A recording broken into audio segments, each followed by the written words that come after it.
నమస్తే అండి, గోదావరి వంటకి స్వాగతం. ఈరోజు నేను క్రీమీగా ఉండే బటర్ గార్లిక్ ఎగ్ ఎలా చేయాలో చేసి చూపించుకుంటున్నాను.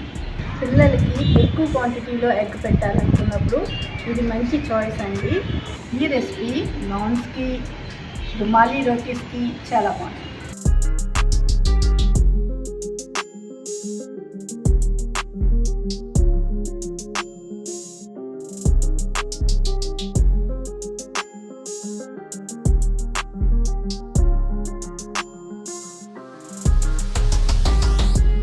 ఇప్పుడు ప్లేట్లోకి తీసేసుకుందాం.